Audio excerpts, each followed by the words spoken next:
Lebanon dan Iran marah, Gaza diserang Hizbullah, janji basmi total Israel.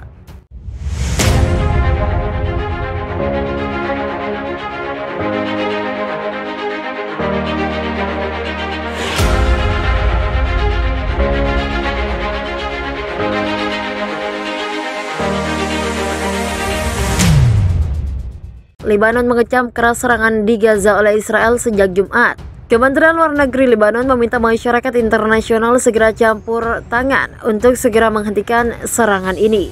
Kemenlu Lebanon mendesak Israel mematuhi resolusi PBB untuk menjaga keselamatan warga sipil Palestina yang sangat menderita di bawah blokade Israel yang tidak adil. Perkembangan di Gaza diikuti oleh para pengungsi Palestina di kamp-kamp yang tersebar luas di Lebanon. Orang-orang di Lebanon dengan cemas menunggu untuk melihat arah tindakan militer Israel dan apakah mereka akan terpengaruh beraksi terhadap serangan di Gaza. Komandan pasukan Quds Corps Garda Revolusi Islam Iran Ismail Qani mengatakan Hizbullah berencana memberikan pukulan fatal kepada Israel dan membasmi sepenuhnya pada waktu yang tepat.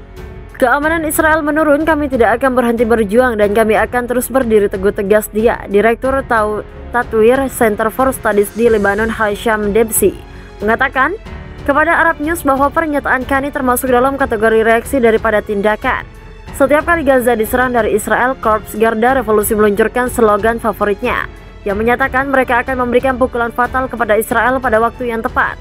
Kita masih menunggu saat ini adalah retorika lemah yang dibuat dengan mengorbankan darah Palestina. Tidak ada yang percaya lagi faktanya itu melayani musuh Israel, ujar dia. Hizbullah memuji solidaritas fraksi-faksi perlawanan Palestina dan menekankan perlunya mempertahankan sikap bersatu yang merupakan faktor utama dalam kemenangan atas musuh papar dia. Hizbullah menambahkan mereka secara tegas mendukung langkah-langkah yang diambil oleh kepemimpinan gerakan jihad dalam Islam dalam menanggapi musuh dan kejahatan yang terus-menerus dilakukan.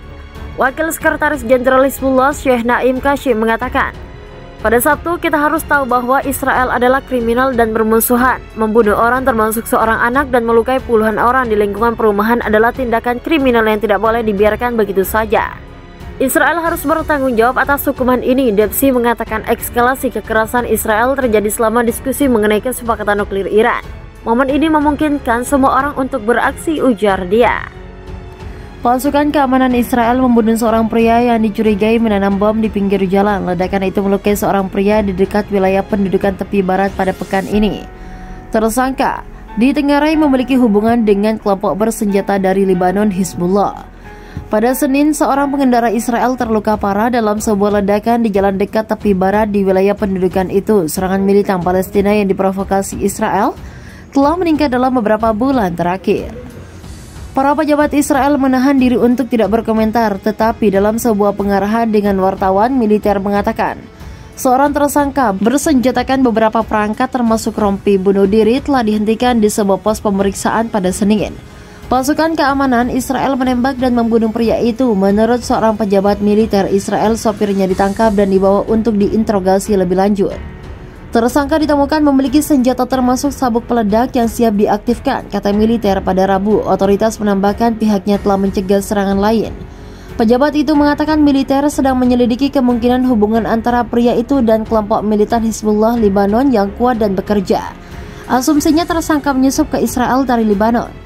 Pejabat itu tidak memberikan bukti atas dugaan hubungan pria itu dengan Lebanon, sementara Hizbullah tidak segera menanggapi permintaan komentar. Perdana Menteri Israel Benjamin Netanyahu mempersingkat jadwal perjalanan ke Berlin pada Rabu. Kantornya PM Israel sebelumnya mengatakan dia telah mengadakan konsultasi tentang perkembangan keamanan nasional.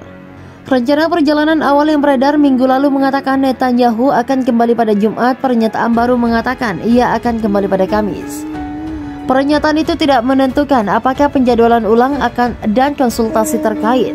Mereka juga tidak memberikan rincian lebih lanjut.